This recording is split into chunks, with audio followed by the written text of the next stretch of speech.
ಎಲ್ರಿಗೂ ನಮಸ್ಕಾರ. ಇವತ್ತು ನೋಡಿ ಈ ಮೆಣಸಿನಕಾಯಿಂದು ಪಲ್ಯ ಮಾಡ್ತೀನಿ. ಚಿಕ್ಕ ಚಿಕ್ಕದಾಗಿ ಕಟ್ ಮಾಡಿ ನಾನು ಒಂದು ಈರುಳ್ಳಿ ಕಟ್ ಮಾಡಿಟ್ಟಿದ್ದೀನಿ, ಒಂದು ಟೊಮೊಟೊ, ಏನಿಲ್ಲ ಅಂದರೆ ಒಂದು 1/4 kg ಮೆಣಸಿನ್ಕಾಯಿ. ಇದು ಇವಾಗ ಹೆಂಗೆ ಮಾಡೋದು ನೋಡ್ಕೊಂಬರೋಣ. ಗ್ಯಾಸ್ ಅಂಟಿಸಿದೆ, ಕಡಿಮೆ ಉರಿ ಇಟ್ಕೊಳ್ಳೋಣ. ಒಂದು ಬಾಣಲಿ ಇಕ್ಕಿದ್ದೀನಿ, ಚಿಕ್ಕದು ಸ್ಟೀಲ್ ಬಾಣಲಿ. 1 ರಿಂದ 2 ಟೇಬಲ್ ಸ್ಪೂನು ಎಣ್ಣೆ ಹಾಕಿದ್ದೀನಿ. ಎಣ್ಣೆ ಕಾಯಬೇಕು. ಎಣ್ಣೆ ಕಾದಿದೆ, ಜೀರಿಗೆ ಹಾಕೋಣ. ಜೀರಿಗೆ ಆಗಿದೆ, ಈರುಳ್ಳಿ ಈರುಳ್ಳಿ ಆಗಿದೆ. 1 ಟೊಮೊಟೊ, ಖಾರದ ಪುಡಿ, ಅರ್ಧ ಸ್ಪೂನು ಧನಿಯಾ ಪುಡಿ, ಅರಿಶಿನ ಪುಡಿ, ರುಚಿಗೆ ತಕ್ಕಷ್ಟು ಉಪ್ಪು. ತಿರುಗಿಸ್ಕೊಳ್ಳೋಣ.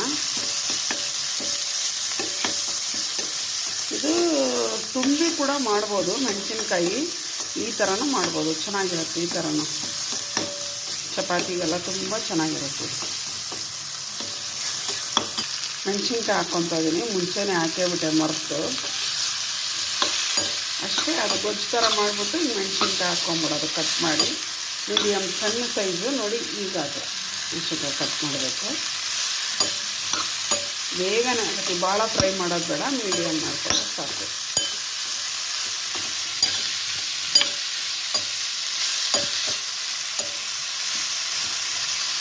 ಒಂದು 5 ನಿಮಿಷ ಫ್ರೈ ಮಾಡ್ಕೊಂಬಿಟ್ರೆ ಸಾಕಿದೆ, ರೆಡಿಯಾಗಿದೆ ಅಂತ. ಎಷ್ಟು ಚೆನ್ನಾಗಿ ಕಾಣ್ತಾ ಇದೆಯಲ್ಲ, ಕಲರ್ಫುಲ್ಲಾಗಿದೆ.